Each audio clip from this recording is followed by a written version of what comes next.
Isaac ఇంకా రెబాకన్ గురించి డీటెయిల్డ్గా చూస్తున్నాం. అది కాకుండా దేవుని ఇల్లు చాలా ఇంట్రెస్టింగ్ అయిన విషయాలు మాట్లాడుకుందాం. రెబాకన్ గురించి మాట్లాడుతున్నాం. గత నమోదులో ఒక ప్రశ్న వేశాం. ఆ ప్రశ్నకు సమాధానం ఈ రోజు చూడబోతున్నాం. బ్రదర్ ఎండి జగన్ వచ్చి ఉన్నారు. స్వాగతం బ్రదర్. రెబకాన్ గురించి తరచుగా మనం చాలా స్పిరిచువల్ క్యారెక్టర్స్ చూసాం. అయితే గత కార్యక్రమంలో ఒక ప్రశ్నతో ఒక నెగటివ్ ట్విస్ట్తో ముగించాం. ఎలాగంటే సరే అన్నీ మాట్లాడుతున్నాం. అయితే రెబెక్కా కదా జేకబ్తో అలా కాదు, ఈ బ్లెస్సింగ్ పెద్దవానికి పోకూడదు నీకని చెప్పి ఒక కథ కట్టి అందులో ఒక ట్విస్ట్ ఉంచి సరే అలాగే చావు వచ్చినా నాకే రమ్మని చెప్పి ఇలా ఒక స్క్రిప్ట్ స్క్రీన్ ప్లే అంతా ఉంది. అలా ఉన్నప్పుడు రెబెక్కా ఒక మంచి క్యారెక్టర్ అని ఎలా చెప్తారని చాలా మంది అడుగుతున్నారు. నేను అడుగుతున్నాను, దీనికి సమాధానం ఏంటి? ఒకరోజు మా ఇంట్లో మా పిల్లలు ఏదో ఆర్గ్యూ చేసుకుంటూ ఉన్నారు ఇద్దరు. అవును. ఏం ఆర్గ్యూ చేస్తున్నారని చెప్పి వెళ్ళి కూర్చుని ఏం చేస్తున్నారు ఏం మాట్లాడుతున్నారని అడిగాను. అప్పుడు నా మెసేజ్ ఒకటి వినేవారు ఆర్గ్యూ చేస్తూ ఉన్నారు. ఇప్పుడు వాళ్ళు వాళ్ళ వ్యూలో మాట్లాడుతున్నారు. ఏంటంటే ఒక తల్లొచ్చి ఇద్దరు పిల్లలకి ఒకే ప్రేమగా ఉండాలి కదా, ఈక్వల్గా ఉండాలి. వాట్ ఎవర్ ఇట్ ఈస్ అది ప్రేమగా ఉండాలి కదా. అవును. అలాగుంటున్నప్పుడు ఎలా ఒక పిల్లోడికి మాత్రమే అది జ్యేష్ఠ కుమారునికి పక్షపాతంగా నడుచుకోవచ్చు? తనకి రావాల్సిన ఆశీర్వాదాన్ని తీసి ఎలా చిన్నవానికి ఇవ్వగలదు? అవును. అలాగైనా చిన్నవానికి ఇచ్చింది ఒక బ్లెస్సింగ్ అనేది అనుకోండి, అప్పుడు పెద్దవాన్ని మోసం చేసినట్టుగా ఉండదా? అవును, అతనికి దొరకాల్సింది దొరకకుండా పోయింది కదా. అతనేం తప్పు చేశాడు? ఇలాంటి ఒక ప్రశ్న అన్నది మిగిలిపోయింది. న్యాయమైన ప్రశ్నే కదా. నాకు అలా తెలిసే అవకాశాలే లేవు. ఎందుకంటే నేను ఒకే అబ్బాయిని. ఇద్దరు పిల్లలుంటేనే కదా ఈ సమస్య వస్తుంది. మా ఇంట్లో ఒకే అబ్బాయిని కాబట్టి నాకు అటువంటి సమస్యే లేదు. చాలా మంది వచ్చి చెప్తారు, చెల్లెలొచ్చి అలా చేసింది, తమ్ముడు ఇలా చేశాడు. అంటే నేను చిన్న వయసు నుండి పెద్ద వయసులో ఉన్న అన్న చెల్లెల సమస్యలను, అక్క చెల్లెల సమస్య విన్నాను. చిన్న వయసులోచ్చి నా రబ్బరు తీసుకుంది, నా ఇది తీసుకుందని ఆరంభించి ఆ డ్రెస్సు వరకును మా అన్న నా ఆస్తి తీసుకున్నాడన్నంత వరకు విన్నాను. అన్ని లెవెల్స్లోనూ ఈ సమస్యను నేనొచ్చి చూశాను. అలాగుంటున్నప్పుడు నాకు అటువంటిది ఒకటి జరగలేదు కదా. అప్పుడు నేను యోచించాను, ఎందుకు వీళ్ళు ఇలాగనుకుంటున్నారని. అప్పుడు రిబ్కా దగ్గర ఇటువంటి నెగటివిటీ ఉందా? నెగటివిటీ లేనివారు ఈ లోకంలో లేరు. ఇదే నెగటివిటీయా అని చెప్పి చూస్తున్నప్పుడు రిబ్కా యొక్క ఒక క్యారెక్టర్ని యోచించవలసి ఉంది. ఆమె దగ్గర ఉండే స్వభావాలలో ఒకటి. వరుసగా ఒకటి చూస్తున్నాం కదా. ఇప్పుడు ఈ సంభవము 27వ అధ్యాయంలో ఉంది. 27th చాప్టర్లో వచ్చి మీరు చదువుకుంటూ వస్తూ 12-13 వచనాల తర్వాత ప్రత్యేకించి 9th and 11th ఆమె చెప్తోంది. సో ఇప్పుడు ఆమె ఏం చెప్తుందంటే, ఊరికే ఉన్న యాకోబును ఆమె పిలుస్తుంది.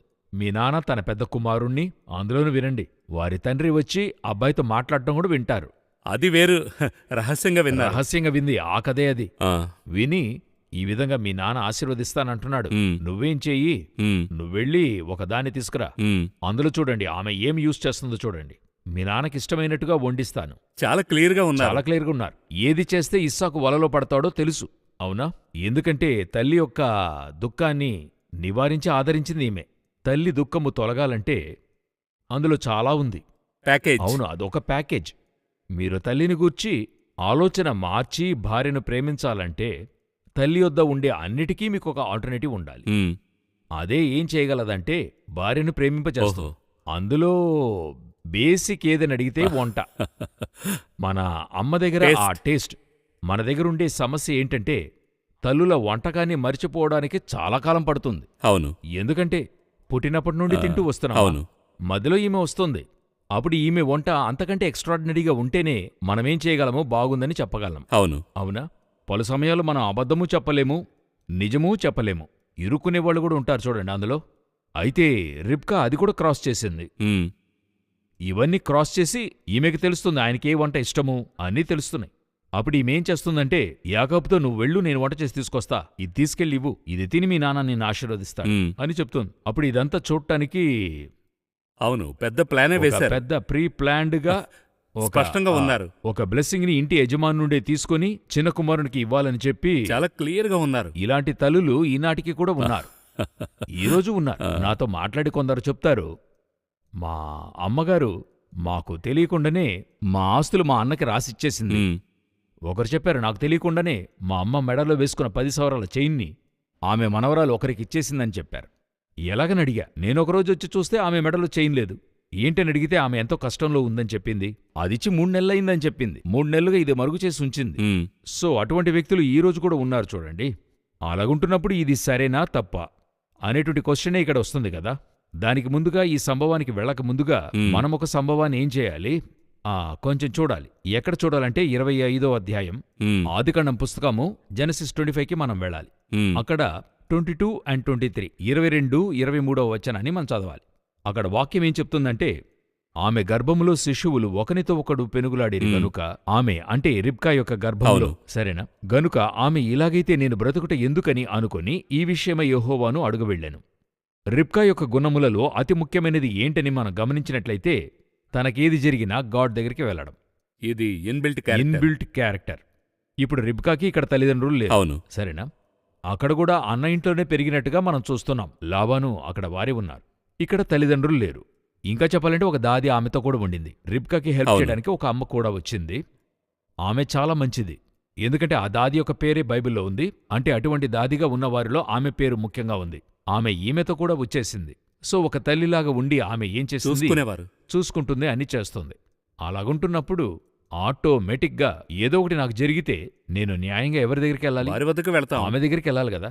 ఈరోజు ఇంతకాలం గడిచి ఒక మెడికల్ ఇంతగా పెరిగింది. ఇంత ఉన్నప్పటికీ నాకు మొదట ఒక బిడ్డకి ఏదైనా అయితే కూతురు ఎవరికి ఫోన్ చేస్తుందంటే అమ్మకి ఫోన్ చేస్తుంది. అమ్మా ఈ విధంగా అవుతుందని పరిస్థితిని చెప్తుంది, అడ్వైస్ అడుగుతుంది. ఆ తర్వాత డాక్టర్ దగ్గరికి వెళ్ళాలి. ఇవి రెండే వాళ్ళు చేస్తారు. రిబ్కా దాది దగ్గరికి వెళ్ళలేదు. అదేలాగా ఆమె ఏం చేయలేదు, ఆ వైద్యుల దగ్గరికి వెళ్ళలేదు, ఐసక్ దగ్గరకు వెళ్ళలేదు. నేరుగా ఆమె ఎక్కడికి వెళ్ళిందంటే గాడ్ దగ్గరికి వెళ్తుంది. గాడ్స్ ప్రెసెన్స్ వద్దకు వెళ్తుంది. ఇదే రిబ్కా దగ్గర ఉన్న సూపర్ క్యారెక్టర్. అది ఎటువంటి దానికైనా దేవుని దగ్గర ఉంచి రిజల్ట్ తీసుకునే వ్యక్తి. తనకేదైనా జరిగితే, తన జీవితంలో ఏది జరిగినా దేవుని దగ్గరికి వెళ్దాం, అక్కడ విచారించుదాం, అలాగుంటుంది. ఇటువంటి రీతిలో ఉండే క్యారెక్టర్స్ ఈరోజు కొద్దిపాటి మంది కూడా ఉన్నారు. అయితే వేళ్లతో లెక్కపెట్టేవారుగా ఉన్నారు. ఎటువంటి విషయాన్ని దేవుని దగ్గర తీసుకెళ్లేవారు. Taking it to God's presence. Immediate గా పోలీస్ దగ్గరికి వెళ్ళేవాళ్ళు కాదు, ఇమీడియట్ గా డాక్టర్ దగ్గరికి వెళ్ళేవాళ్ళు కాదు. ఫస్ట్ నేను డాక్టర్ దగ్గరికి వెళ్ళదని చెప్పడం లేదు, తప్పుగా అనుకోకూడదు. మొదటిగా వాళ్ళు వెళ్లాల్సింది ఎక్కడికంటే గాడ్స్ ప్రెసెన్స్. ఒక పరిచారకుని ఫ్యామిలీలో నేను చెప్పేది అది పోయిన జనరేషన్లో. ఆయన తల్లిదండ్రులు చెప్పినట్టుగా ఆయన మీటింగ్లో చెప్పింది, ఒంట్లో బాగోలేదని చెప్తే అమ్మా ఇలా జ్వరంగా ఉందంటే ఏసై దగ్గర చెప్పమంటారట. తనెళ్ళి ప్రార్థన చేస్తున్నప్పుడు ఈమె మందు రెడీ చేస్తుందట. ఆ కాలంలో ఇంట్లోనే కదా కషాయం రెడీ చేస్తారు. ప్రార్థన చేసి వస్తే కషాయం రెడీగా ఉంటుంది. ఈమె మందు ఇవ్వనేటువంటి వ్యక్తి కాదు. అయితే నువ్వు నా దగ్గర ఎదురు చూడకముందు దేవుని వెతకాలని చెప్పించారు. ఫౌండేషన్ ఎంత బాగుందో చూడండి. ఆ కట్టడం, ఆ దేవుని ఇల్లు కట్టడం అనేది. కొందరున్నారు ఇప్పుడున్నటువంటి వారు పిల్లోడు చెప్పడంతో ఎవండి డాక్టర్ని అపాయింట్మెంట్ అడగండి, డాక్టర్ దొరకడు, సాయంకాలం పిల్లోడిని తీసుకెళ్లాలి, అలా ఉన్నారు. అదే కాకుండా గూగుల్ ద్వారా తెలుసుకుంటున్నారు. దానికంటే ఎంతో మోసంగా ఉంది. డాక్టర్నే అడగడం లేదు, అవును, గూగుల్ దగ్గర అడగడం. గూగుల్ ద్వారా ఏంటి కారణం? అలాంటివి 10 కుటుంబాలు వాటిని మీరు మైండ్ లో వేసుకుంటారు. ఎక్కించుకుని డాక్టర్తో వీళ్ళు మాట్లాడుతుంటారు. అవును, మీరు అడ్వైస్ ఇస్తూ ఉంటారు. ఈ విధంగా ఉంది కాబట్టి ఈ మెడిసిన్ యూజ్ చేయొచ్చు. డాక్టర్ చూస్తుంటాడు, ఇప్పుడు మీరు డాక్టరా అని చెప్పి. అప్పుడు ఈ రెబకా దగ్గర ఉన్న ఆ ఒక క్యారెక్టర్ ఇమీడియట్ గా దేవుని దగ్గరికి వెళ్ళడం, దేవుని దగ్గర వెళ్లి ఇన్బిల్ట్ గానే ఉంది ఆవిడకు. ఈ యొక్క స్వభావాన్ని ఇక్కడ 27th చాప్టర్లో చూడాలి. ఎందుకంటే ఈ బేస్ నుంచుకొని ఇక్కడ చూస్తాం, బేస్ తో ఇక్కడ చూడాలి. ఇక్కడ ఈమె దగ్గర ఉన్న స్వభావం వల్ల 25th చాప్టర్లో దేవుడు ఏం చెప్తున్నాడు? నీ గర్భంలో 2 పిల్లలు. క్లియర్ గా ఆన్సర్ చేస్తున్నాడు. ఈ శిశువుల్లో పెద్దవాడు చిన్నవానికి దాసుడవుతాడని దేవుడు చెప్పాడు. బిగినింగ్ లోనే చెప్పేశాడు. 2 జనపదములు నీ కడుపులో నుండి ప్రత్యేకముగా వచ్చును, ఒక జనపదము కంటే ఒక జనపదము బలిష్టమై ఉండును, పెద్దవాడు చిన్నవానికి దాసుడగును అనెను. టోటల్ వారిద్దరి ఫ్యామిలీ మ్యాప్ ని ఇచ్చేశాడు. వీరు సృష్టించారు, లోనికి తీసుకుంది. ఇదే స్వభావాన్ని మరొక వ్యక్తి దగ్గర బైబిల్లో చూడొచ్చు, మరియ వద్ద చూడొచ్చు. న్యూ టెస్టిమెంట్ లో. అవును, అద్భుతమైన గుణం. దేవుడు ఒక విషయాన్ని చెప్తాడు, 2 స్థలాల్లో ఆ వర్డ్ని మీరు పర్టికులర్గా మెన్షన్ అవుతుంది బైబిల్లో. అయితే మరియా ఆ మాటలన్నీ తన హృదయములో తలపోసికొనుచు భద్రము చేసుకొనెను. ఇప్పుడు దేవుడు చెప్పింది లోనికి తీసుకుంటుంది. ఈ మదర్ దగ్గర ఈ క్యారెక్టర్ ఉంది. ఆ గొల్లలొచ్చి ప్రభుని గురించి చెప్తున్నారు, అదట్లే లోనికి తీసుకుంటున్నారు. ఓకే, గొల్లలు ఎందుకు ఇలా మాట్లాడెళ్తున్నారు? సిమియోను మాట్లాడుతున్నాడు, అదట్లే లోనికి తీసుకుంటున్నారు. ఒక్కొక్క విషయాన్ని మరియా ఏం చేస్తుంది? లోనికి తీసుకుంటుంది. లైట్గా తీసుకోలే. అప్పుడు దేవుడు చెప్పేదాని వెనుక ఏదో ఒకటి ఉంటుంది. ఆ స్పిరిచువల్ మూవ్ ఉంటేనే గాని ఇది లోనికి తీసుకోగలరు. ఒక్కొక్క తల్లికి తన బిడ్డల గురించి ఒక స్పిరిచువల్ గా లోపల ప్రవేశిస్తే దేవుని ఇల్లు వేరేలా నిర్మాణం చేయబడుతుంది. ఎగ్జాక్ట్ వర్డ్ సూపర్ గా ఒకే లైన్లో చెప్పారు. ఈ ప్రోగ్రాం యొక్క లైనే ఇంతే. ఈచ్ అండ్ ఎవ్రీ మదర్కిని ఫాదర్కిని ఆ బిడ్డను గూర్చిన స్పిరిచువల్ ప్లాన్ తెలిసి ఉండాలి. తెలిసుంటే ఆ ప్లాన్కి తగినట్టుగా పెంచడం ప్రారంభిస్తారు. ఇలా అర్థం చేసుకోవచ్చా? అయితే స్పిరిచువల్ గురించి దేవుని సన్నిధిలోకి వెళ్లి అడిగినప్పుడు ఆ స్పిరిచువల్ ప్లాన్ దేవుడు బయలుపరుస్తాడని కూడా. అవును, బయలుపరుస్తాడు. ఎందుకంటే అడిగారు కదా, బయలుపరిచాడే. ఇప్పుడు ఇలా అర్థం చేసుకోవచ్చుగా. అవును, మా పాస్టర్ వచ్చి తన యొక్క తల్లి గర్భములో ఉన్నప్పుడు ఆయన తల్లి వెళ్ళి అడిగింది, ఇలా ఈ విధంగా బిడ్డలాగా కడుపులో ఉందని అడిగినప్పుడు దేవుడు చెప్పాడట, నీకొక మగబిడ్డనిస్తానని, ఉమ్, ఆరోనని పేరు పెట్టు. అతను అహరోను ఎలాగ ప్రజలను నడిపించాడో అలాగే ఇతడు నా ప్రజలను నడుపుతాడు. యోచించండి, ఈ విషయం వచ్చి మా పాస్టర్ జీవితంలో దాదాపు పుట్టిన 30 ఏళ్ల తర్వాత జరుగుతుంది. ఆయనప్పుడే పాస్టర్ అవుతున్నాడు, ఉమ్, ఇవాంజలిస్ట్ గా ఉండాడు. అవును తర్వాత ఆయన పాస్టర్ అవుతున్నాడు, ఇవాంజలిస్ట్ గా ఉండాడు. అవును, ఎలాంటి ఇంపాక్ట్ చేస్తున్నాడో చూడండి. 30 సంవత్సరాలు గడిచి ఈ యొక్క ప్రొఫెసీ ఎలా జరిగింది? ఉమ్, అప్పుడు ఆ రోజు ఇచ్చిన పేరుంది కదా, అప్పుడు ఆ తల్లి దగ్గర ఆ మ్యాప్ ఆ ఉంది. యొక్క మ్యాప్ ఉంది. అప్పుడు వారు దాని గురించి ప్రార్థిస్తుంటారు. ఎక్కడికెళ్ళినా మధ్యలో మా పాస్టర్ దేవుని నుండి కొంత దూరం అయ్యారు. యవ్వన ప్రాయంలో ఆయనే చెప్పాడు మెసేజ్లో, వెళ్ళాడు. తర్వాత కొంత లోకప్రకారంగా వెళ్ళిపోయాడు. అన్నీ జరిగాయి. అయితే ఈ తల్లి వదల్లేదు. దేవా, మీరు చెప్పారు, ఇదే కదా మీ మ్యాపు, తెలుసు కదా మీరు ఇలాగే చేయబోతారనేది. అలా చెప్పి ప్రార్థన చేస్తూ ఉంటే అది అవును. కరెక్ట్గా వచ్చేసింది. ఒక తల్లికి తన బిడ్డకు ఏమిష్టం అవుతుంది, ఇష్టం లేనివి, ఏది ఎలర్జీ అన్నీ సెన్స్ చేస్తున్నారు. ఆ స్పిరిచువల్ టోన్ సెన్స్ చేశారంటే పెంచడం వేరేలా లేదు, ఉంటుంది. టోనును కాదు, టోన్నే మొదటిగా అవును. సెన్స్ చేయాలి. ఆహా, అదే బేసిక్. అదే మిగతావన్నీ మీరు ప్రాక్టికల్గా నేర్చుకోవచ్చు. ఉమ్, గబాలను తినడానికి ఇస్తున్నారు, ఊళ్ళంతా దద్దుర్లైంది. ఓ, ఇది అలర్జీ, మీరు కనిపెట్టచ్చు కదా. ఉమ్. అయితే ఇది మీరు కనిపెట్టడం అనేటువంటిదే చాలా ఇంపార్టెంట్ అయిన విషయం. అయితే చాలా మంది తల్లులు చెప్తారు, నువ్వు పుట్టకముందే నువ్వు ఇలా ఉండాలని ఇమాజినేషన్ చేశాను, నీవు సేవకు వెడతావని చెప్పి వారిని పెంచుతూ ఉంటారు. అవును, అదే చెప్తున్నాను. ఉన్నారు, వేళలో లెక్కపెట్టేవారు ఉన్నారు. అది తగ్గిపోతూ అది వస్తోంది. తగ్గుతూ వస్తుంది. ఎందుకంటే ఇప్పుడు వీరందరూ బిడ్డ మరి పుట్టక ముందే బిడ్డ మీద వీళ్ళ మేప వేసేస్తున్నారు. ఓకే, ఎంతమంది? ముందుగానే. అవును, బిడ్డ పుట్టక ముందు అది ఎవరిని తెలియక ముందు, అది విన్నాను, బయట దేశాల్లోనూ మన దేశాల్లోనూ తెలీదు. బిడ్డ పుట్టక ముందే మీరు వెళ్ళి స్కూల్లో సీట్ ఓ, సంపాదించవచ్చు. ముందుగా బుక్ చేయాలి. ముందుగానే బుక్ చేయాలి, ఎందుకంటే ఆ స్కూల్లో సీట్ దొరకదు. ఉమ్, తర్వాత ఒక 2-3 సంవత్సరాల తర్వాత, అంటే మీరు ఒక అడ్వాన్స్లా పే చేయాలి. 3 సంవత్సరాల తర్వాత ఆ జెండర్ని చూసి ఆ తర్వాత సెట్ చేసుకోవచ్చు. అప్పుడు వీళ్ళకి అప్పుడే పిల్లోడిని కూర్చిన మ్యాప్ తయారైంది చూడండి మైండ్లో. రీసెట్ ప్రీసెట్ చేస్తున్నారు. చేసుకుంటున్నారు. కొన్నిసార్లు తండ్రి చెప్తాడు, నేను ఇంజనీర్ చేయాలని ఆశపడ్డా, నా వల్ల కుదరలా, నువ్వైపో. ఈయనొక మ్యాప్ ఈయనొక ఇస్తున్నాడు. మ్యాప్ ఇస్తున్నాడు. ఆయన మ్యాప్ ఆయన కాలేకపోయాడు, ఎలాగైనా తోసేయాలని చూస్తున్నాడు. తన బిడ్డ ఆ స్థానానికి రావాలని ఆశ. మీరు ఆశపడేది తప్పు తప్పు కాదు. కాదు. తనకైన మ్యాప్ని కరెక్ట్ అని చూడాలి. మీ యొక్క జీవితము దేవుని హస్తములో ఎలా చెక్కబడిందో అదే విధంగా తన జీవితము దేవుని హస్తంలో చెక్కబడింది. అయితే ఈ రిబాకా దీన్ని ఎంక్వైరీ చేస్తోంది, అంతా క్లియర్గా ఉంది, కడుపులో ఉన్నప్పుడే ఆమెకి ఆ మ్యాప్ దొరికింది, స్పష్టమైపోయింది. స్పష్టమైంది. ఇప్పుడు చూడండి, ఉమ్, మనం ఈరోజు ఒక విషయాన్ని ఎలాగనుకుంటున్నామంటే, తండ్రిది కొడుకు చూసుకోవాలి, కొడుకు తర్వాత మనవడు చూసుకోవాలి. తరతరాలు ఇలాగే ఆ, కదా. ఇదే ఇదే కదా ఇదే issue. Normal pattern. అబ్రహాం ఎవరై ఉండాడు? ఈయన ఒక వెల్తీ మ్యాన్. Wealthy man. ఆ. ఆయనొచ్చి ఒక బిజినెస్ మ్యాన్. అవును. ఏం బిజినెస్ అని అయితే చెప్పలేదు. అయితే ఒక బిజినెస్ మ్యాన్. అయితే మంచి పశువులు, దీవెనకరంగా ఉన్న గొర్రెలని వ్యక్తి. ఉంచుకున్నాడు. సరే, అప్పుడు ఈయన బిజినెసే కదా ఈయన చేయాలి. అవును ఐసక్ చేయాలి. అవును. బట్ ఈయన వ్యవసాయకుడు, ఫార్మర్, నాటేవాడు. ఉమ్, ఇప్పుడు ఈయన ధనవంతుడు, సరేనా? అవును. అయితే ఈయన బిజినెసే కదా అబ్బాయి చేయాలి. కరెక్ట్. యాకోబు గొర్రెలు మేపేవాడు. ఉమ్, మారిపోయింది. మారుతుంది. సరే, జాకబ్కి ఇప్పుడు డబ్బు వచ్చింది. అప్పుడు ఈయన బిజినెసే కదా జోసెఫ్ చేయాలి. ఆయన ప్రైమ్ మినిస్టర్ ఆయన అక్కడ. ప్రైమ్ మినిస్టర్ అక్కడ. అప్పుడు మీదే మీ అబ్బాయి చేయాలనేది మీరు నిర్ణయించలేరు కదా. ఉమ్, దేవుడు ఫిక్స్ ఆయన చేయాలి. నిర్ణయించి ఫిక్స్ చేసేటువంటిది ఒకటి ఉంది కదా. అవును, మనం ఫిక్స్ చేసింది వేరు. ఫిక్స్ చేసి ఫాస్టింగ్ అండ్ ప్రేయర్ చేస్తాం. అది చేస్తాం. అబ్రహాముకి మన వంటి ఒక స్వభావం ఉంది. ఉమ్, ఇంత ఆస్తుంది కదా, వీటన్నిటిని తర్వాత చూసుకునేది ఎవరు? నాకు కుమారుడు లేడు, కుమారునిస్తే ఈ ఆస్తిని చూసేవాడిగా ఉంటాడు. ఉమ్. దేవా, నువ్వు అన్నిటినిచ్చి కుమారుని ఇవ్వలేదే. ఆయన్ని దేశాలకు తండ్రి అని చెప్పాడు ఈయన. అయితే ఇది తప్పు కాదు, As a human గా హ్యూమన్ ఆలోచిస్తున్నాడు. ఎలిమెంట్ ఉంది. అప్పుడు ఆ స్థలంలో లేదు, ఇది వేరే కాన్సెప్ట్లో ఉంది. అర్థమైపోయింది. ఎందుకంటే ఐసక్ వచ్చి క్రైస్ట్ యొక్క జీనియాలజీలకి రావాలి. సో ఈ కాన్సెప్ట్లోకి రాడు.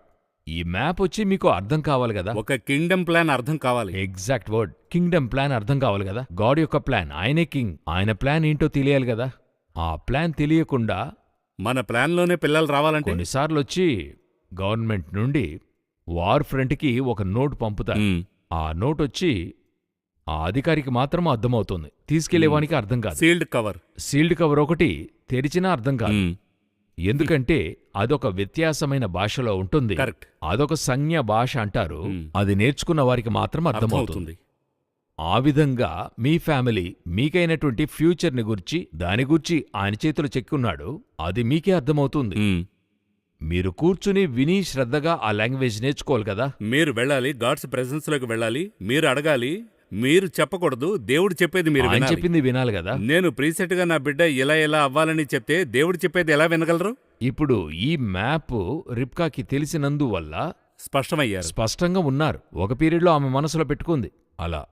పెద్దవాడు చిన్నవానికి దాసుడు, పని ముగిసింది, ముగింపుకు వచ్చారు. అవును, ఇద్దరును ప్రత్యేకమవుతారనుంది. అది కూడా 25లో చాలా చక్కగా చెప్పడం జరుగుతుంది. మ్. 2 జనపదములు నీ కడుపులో నుండి ప్రత్యేకముగా వచ్చునని 23వ వచనంలో ఉంటది. అప్పుడు యెహోవా ఆమెతో 2 జనములు నీ గర్భములో కలవు, 2 జనపదములు నీ కడుపులో నుండి ప్రత్యేకముగా వచ్చును. ఏర్పడుతుంది, 2 విధాలైన జనులొస్తారు అనేటువంటిది కాదు. 2 జనపదములు ప్రత్యేకముగా వచ్చును. ఆ ట్విన్స్ కాన్సెప్ట్లో ఆమెకు క్లియర్గా ఒక మ్యాప్ వేసి ఇచ్చేశాడు. వేసిచ్చాడంతా. ఆ 4 లైన్లలో ఈ ఇద్దరిని గూర్చిన టోటల్ మ్యాప్ ఇచ్చేశాడు. దీనికి కారణం ఈమె ఎంక్వైరీ చేస్తోంది, అడుగుతున్నారు. Spiritual move. ఇప్పుడు ఈ విషయము అలా వెళ్తుంది, అంతా శ్రవ్యంగా జరుగుతుంది. ఇప్పుడు ఒక స్థలంలో భర్త తప్పు చేస్తున్నాడు. ఈ వ్యూలోనే మీరు చూడాలి. ఓకే, ఇక్కడ వేరే ఒక మ్యాటర్ జరుగుతోంది. దేవుడు చిన్నవాడు యాకోబును ఆశీర్వదించడానికి రెడీగా ఉన్నాడు. భర్త పెద్దోడిని ఆశీర్వదించడానికి రెడీగా ఉన్నాడు. స్క్రిప్టే మారుతుంది ఆ చోట. నేనెప్పుడు ఒక విషయాన్ని యోచిస్తా, గాడొచ్చి కారణం లేకుండా ఒక విషయాన్ని చేయడు. ఇప్పుడు రిబ్కా ఇష్యూ అలాగ ఉండనివ్వండి. ఎందుకు ఇస్సాకికి మందదృష్టి? మీరు అబ్రహామును జాకబ్ని చూసినట్లయితే వీరిద్దరికంటే కూడా లోక ప్రకారంగా ఇస్సాకే నీతిమంతుడు. ఇంకా చెప్పాలంటే అధిక సంవత్సరాలు జీవించినవాడు. చూసినట్లయితే అబ్రహాము కంటే అధిక కాలం ఉన్నవాడే ఇస్సాకు. అబ్రహమే 175, ఈయన 180. అంతటి నీతిమంతుడు. ఈయనకి భార్యలు ఉంపుడుగత్తెలు. ఈయనకు ఒకే భార్య. ఈయనకొక భార్యని. ఆ కల్చర్లో, అదే కల్చర్లో, ఆ కాలఘట్టంలో ఒకే భార్య. ఇంకా చెప్పాలంటే రెబాకా రావడానికి ముందు హీ వాజ్ మెడిటేటింగ్ అని రాస్తుంది. అలాంటి ఒక క్యారెక్టర్. పర్ఫెక్ట్. ఇంకొకటి మీరు ఐసక్ గురించే మాట్లాడితే ఇంకా చెప్పుకోవచ్చు. చాలా పెద్ద క్యారెక్టర్, గొప్ప క్యారెక్టర్. తర్వాత వీళ్ళందరూ ఊరు విడిచి వెళ్ళిన వాళ్ళే ఒక సిచ్యువేషన్లో. కనాన్ నుండి ఐగుప్తుకెళ్ళాడు, ఈయన కనాన్ నుండి సిరియాకెళ్ళాడు. ఈయన అన్ని సిచ్యువేషన్లో లోబడి ఇక్కడే ఉండాడు. Obey, he is obeying God's word. 100%. అయితే ఈయన దృష్టి మాత్రం ఎందుకు మందగిల్లింది? జాకబ్ కూడా అంతిమకాలంలో 2 పిల్లల్ని మనవాళ్లను చూసి ఆశీర్వదించాడు. ఈయన వల్ల 2 పిల్లల్నే చూడలేకపోయాడు. నాకు సమాధానం వస్తుంది, అయితే ప్రేక్షకులు కొంచెం ఆలోచించాలి. ఎందుకంటే మంచి ప్రశ్న. ఇతను గుడ్డివాడు కావడానికి ఒక కారణం ఉంది. 100%. అదే చాలా ప్రాముఖ్యం ఇక్కడ. అవును, ఎందుకంటే ఈయన స్పష్టంగా ఉన్నట్లయితే ఖచ్చితంగా చిన్నవానిని ఆశీర్వదించాడు. గాడ్స్ ప్లాన్ మొత్తం కొలాప్స్ అయ్యేది. ఇప్పుడు గాడ్స్ ప్లాన్కు వద్దాం. దేవుడు మందదృష్టిని కలిగించకపోతే మీరు చెప్పినట్టుగా అతను నేరుగా చూసి ఏషావు పైన ఫిక్స్ చేశాడు తన మైండ్ని. ఈయనకి దేవుడు మందదృష్టిని కలుగజేసినందుకు ఒక రీజన్ ఉంది. ఎందుకంటే చిన్నప్పటి నుండి పెద్దవానిని పైకి తేవాలి. ఎందుకంటే నార్మల్గా ఒక లోక ప్రకారంగా తండ్రి తాట అలాగే ఉంటుంది. ఎందుకంటే జూవిష్ కల్చర్లో, వారి తాట ఇస్రాయేల్ కల్చర్లో ఎలాగుంటుందంటే పెద్దవాడు జ్యేష్ఠకుమారుని భాగం, వానికి 2 అంతలు వెళ్ళాలి, అలాగుంటుంది. కానీ ఇతను అలక్ష్యము చేసి వదులుకున్నాడు, అది వేరే విషయం. అవి అతనికి తెలియదు. అవును, అలక్ష్యం చేసి వదిలాడు. ఇతనికి దాని గురించిన ఒక కాన్షియసే లేదు, ఆ స్పిరిచువల్ క్యారే లేదు.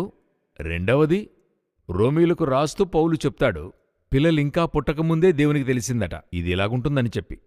అలాగుంటున్నప్పుడు దేవునికి తెలుస్తుంది, రిబ్కాకి తెలుస్తుంది. అదే ఇక్కడ ఇంపార్టెంట్. ఇస్సాకుకు మాత్రం ఈ విషయం తెలియదు. ఇలా అర్థం చేసుకోవచ్చా? ఎంతగా ఫాలో చేసే ఐసక్, ఎంతగా దేవుని దగ్గరకున్న ఐసక్, ఇలా ఇన్స్ట్రక్షన్స్ ఫాలో చేసే ఐసక్ ఒక విషయంలో మిస్ అవుతున్నాడు. ఒక విషయంలో, పిల్లల విషయంలోనూ నేనెప్పుడు చెప్తాను, మీ పిల్లల విషయంలో మీ విల్ కంటే గాడ్స్ విల్కి ఇంపార్టెన్స్ ఇవ్వండి. మీరు పిల్లల్ని, నేను చెప్పేది చదువు ఇది అదని కాదు, అధికమైన ప్రీతితో పిల్లల్ని పోగొట్టుకున్నవారు ఉన్నారు. అధిక ఆప్యాయతతో పిల్లల్ని ఏంటంటే ఎంతగా ప్రేమిస్తున్నారో అంత మందలింపు పిల్లలకు అవసరమే. అర్థమైంది. తప్పు చేసినప్పుడు పిల్లల్ని మీరేం చేయవలసి ఉంది? గద్దించాలి. అది అందరి ముందు గద్దిస్తారో వేరుగా పిలిచి గద్దిస్తారో అయితే గద్దించాలి. అయితే ఇక్కడ నేను ప్రేమగా ఉంటాను, ఏది చేసినా గద్దించను అనంటే మిస్టేక్ అవుతుంది. ఇదే విధంగా అనేక మంది తమ పిల్లల్ని చెడిపినవారు ఉన్నారు. ఎందుకంటే శాంసన్ జీవితంలో చాలా క్లియర్గా చూస్తున్నాం. అదేమంటే వారు మంచిగానే పెంచారు, అయితే ఒక స్టేజ్లో గమనిస్తే వీరు భయపడుతున్నారు కుమారునితో మాట్లాడడానికి కదా. పలుచోట్ల అలాగుంటుంది మీరు చూసినట్లయితే. అప్పుడు మనం ఈ చోట చూస్తున్నప్పుడు ఐసక్ వచ్చి తన కుమారుని మీద ఉన్న ప్రేమతో గాడ్స్ విల్ నుండి బయటికి వెళ్తున్నాడు. సో ఒక చిన్న ట్విస్ట్ అవుతోంది అక్కడ. ఇక్కడే అబ్రహాము ఈయన- జయిస్తాడు. ఉమ్, దేవుడు చెప్తున్నాడు, ఇష్మాయిల్ను తరిమివేయము, అతని పంపించేయి. అది అతనికి దుఃఖముగా ఉండింది, అవును, కష్టంగా ఉండింది. అవును. అయినా గాని he obeys. Obey the God's word, సరిపో. దేవుడు చెప్పాడు. తర్వాత ఇస్సాకును నాకు బలి ఇవ్వు. హ్మ్. ఎంత మాటో చూడండి. అది ఆయన అడుగుతున్నప్పుడు నీ కుమారుని ఇవ్వమని అడగడు. క్లియర్గా ఉన్నాడు. ఎలా అడుగుతాడో తెలుసండి దేవుడు ఆయన దగ్గర? అబ్రహామా, నీకు ఒక్కడై ఉన్న నీ కుమారుని ఉమ్, నీవు ప్రేమించు, ఇస్సాకును అర్పించుమని చెప్తాడు. అవును. ఎందుకంటే కుమారుడంటే ఇస్మాయిల్ ఏం చెప్పాలనుకుంటున్నానంటే క్లియర్గా ఉన్నాడు దేవుడు, ఈ కుమారుడే కావాలి. వాక్యం చెప్తుంది, తెల్లవారినప్పుడు అబ్రహాము లేచి. ప్యాక్ చేశాడు. అటువంటి దేవుని మాట కుమారుడా, గాడ్స్ వర్డ్. God's word. ఈ విషయంలోనే ఇస్సాకు తప్పుతున్నాడు. ఆ క్యారెక్టర్ని దేవుడు ఇష్టపడుతున్నాడు. ఆ స్టాండ్ గమనించండి. మీరు చెప్పినట్టే ఆ, నీవు ప్రేమిస్తున్నది ఒకవైపు దేవునికి తెలుసు. ఇక్కడే ట్విస్ట్ ఉంది. దేవునికి మనం ఎవరో తెలుసు. అయితే ఆయన ఒక యాంగిల్లో వస్తున్నాడు మన దగ్గరికి, ఇతను దేనికి పైగా నన్ను ప్రేమిస్తున్నాడా అని. అలాంటి ఒక ప్రశ్నను ఆయన అందరి దగ్గర అడుగుతుంటాడు. ఆ, అబ్రహాం దగ్గర ఇలా అడిగాడు. అవును. తర్వాత పేతురు దగ్గర, నేనా చేప, చేపను వదిలి నా వెనకరా. అవును. తర్వాత యోహాన్ దగ్గర, తండ్రిని వలను వదిలి నా వెంబడిరా. తర్వాత ఎలీషా దగ్గర, నీ పొలము ఎద్దులను వదిలిరా. ఏదో ఒకటి ఏదో విడిచిపెట్టి ఒకటి వదిలి నువ్వు ఏది ముఖ్యమనుకుంటున్నావో అదా నేనా. ఆ చోట ఒక క్వశ్చన్ పెడతాడు. లేదు ప్రభువా నువ్వే అని చెప్పినప్పుడు దేవుడు అది బ్లెస్సింగ్గా మారుస్తున్నాడు. ఉమ్, ఇక్కడ ఈయన ఫెయిల్యూర్ అవుతున్నాడు. ఇప్పుడు అలాగే రిబ్కా దగ్గర రండి. ఇప్పుడు పొజిషన్కి ఇప్పుడు వద్దాం. వద్దాం. ఈ తల్లి ఏశావును ప్రేమించలేదని చెప్పలేం. ఎవ్వరైనా సరే జ్యేష్ఠకుమారుని బాగా ప్రేమిస్తారు. అవును. Own son. మన ఊర్లో ఒక సుడికారమే ఉంది, తల్లికి పెద్ద కుమారుడు ఉమ్, అని చెప్తారు. కరెక్ట్. ఎప్పుడు పెద్ద కుమారుడే. రైట్. అంటే ఇంట్లో ఒక నలుగురు అమ్మాయిలున్నా గాని ఆ పెద్ద కుమారునిపైన తల్లికున్న ఆప్యాయత అధికం. అవును. న్యాచురల్. నేచురలే అది. మీరేదైనా చెప్పుకోండి, అంతగా ప్రేమిస్తారు. అంటే అందరినీ కూడా ప్రేమిస్తారు. కరెక్ట్. ఒక చేప ముక్క అధికంగానే పడుతుంది.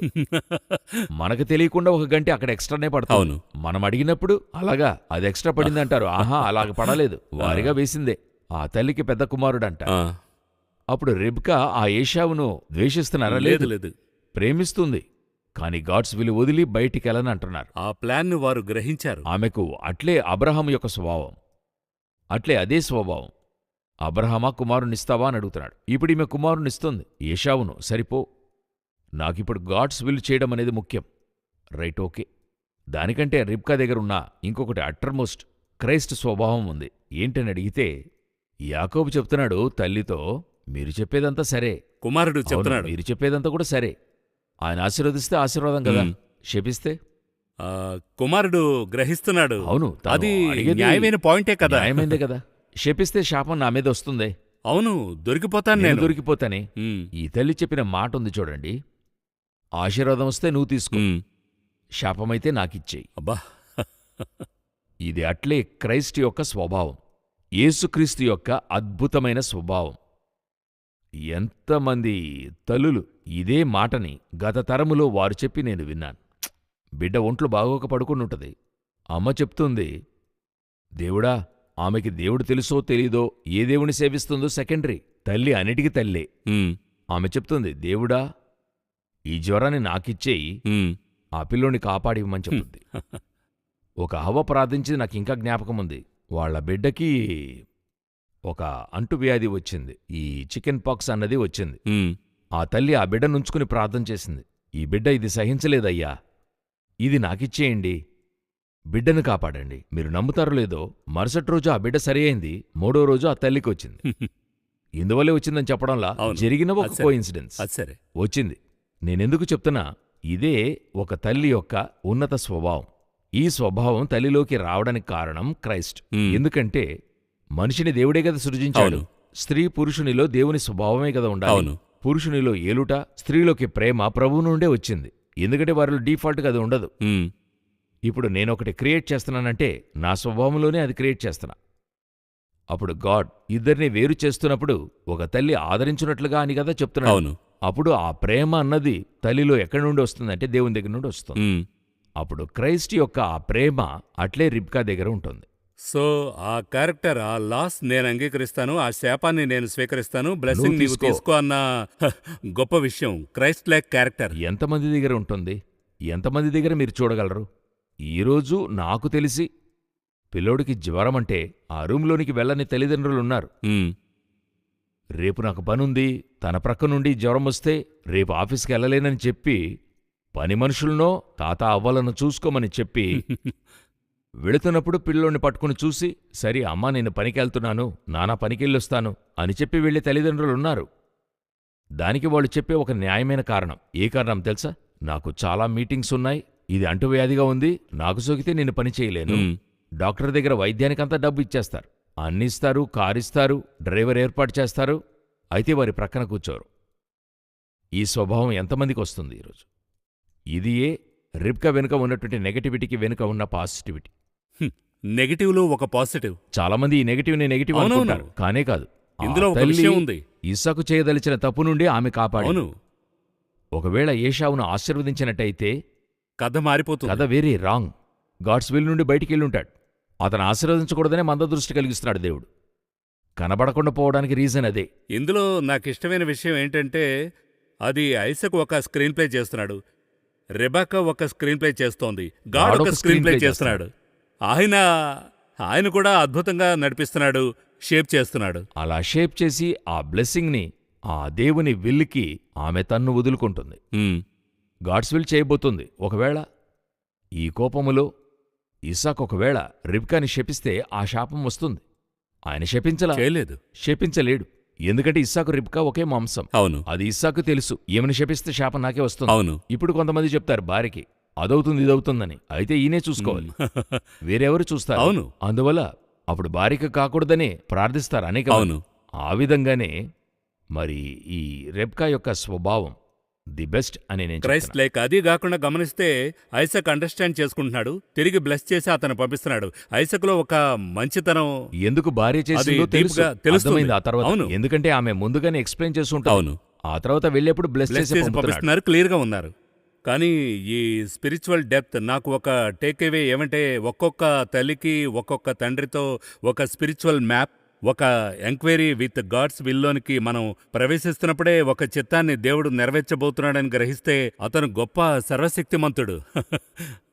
అందులో వచ్చి టెన్షన్ ఉండదు. అవును, ఎందుకు తెలిసిపోయింది కదా క్లియర్గా మ్యాప్ ఉంది. ఏంటని. అందులో వ్యర్థమైన సమస్యలు ఉండవు. అవును, ఆయన వీణ్ణి మిషనరీ చేయబోతాడు, మీరితని డాక్టర్ చేస్తున్నారు. 40 లక్షలు ఖర్చు పెట్టిన తర్వాత వాడు చెప్తాడు సేవకి వెళ్తానని. హే 40 లక్షలు ఖర్చు పెట్టి చదివించానురా, దేవుడు వెళ్ళమంటున్నాడు. చివరికి దేవునికే వెళ్తాడు. ఉమ్, ఇప్పుడేదో ఆదరణగా చెప్పుకోవచ్చు, ఓకేనానా నువ్వు ఈ చదువుని ఈ మెడిసిన్ కావాలంటే ఉపయోగించుకో అని అంటారు. అంతే కదా మీరు చేయబోతారు. ఈ వ్యర్థమైన ఖర్చులు, టెన్షన్, డిప్రెషన్, తనేమవుతాడో ఇవేవి కూడా మీకు ఉండవు. ఏది ఉండదు. దేవుడు చేస్తాడు, నడిపిస్తాడు. ఇదే ఆయన ప్లాన్. ఇలాగే వెళ్తుంది, కరెక్ట్గా వెళ్తుంది. ఆ పీస్ఫుల్ లైఫ్ మీకు దొరుకుతుంది. ఏదేవైనా చాలా సంతోషం బ్రదర్ జగన్. చాలా స్పష్టంగా రెబెక్కా యొక్క ఆ enquiry, she enquired the Lord God's ప్రెజెన్స్లో అనే విషయం ఎలా ఉందంటే ఒక స్పిరిచువల్ యుగాన్ని సృష్టిస్తుంది. అవును. సో ఇది మనం ఎంక్వైరీ చేయకపోతే అది మిస్ అవుతుంది ఆ ముఖ్యత్వం. గొప్ప విషయం. ఈ కార్యక్రమానికి మీరు విచ్చేసినందుకు చాలా సంతోషం. మరో కార్యక్రమంలో మరో క్యారెక్టర్ని చూద్దాం. ఈ కార్యక్రమానికి వచ్చినందుకు చాలా సంతోషం. వందనాలు.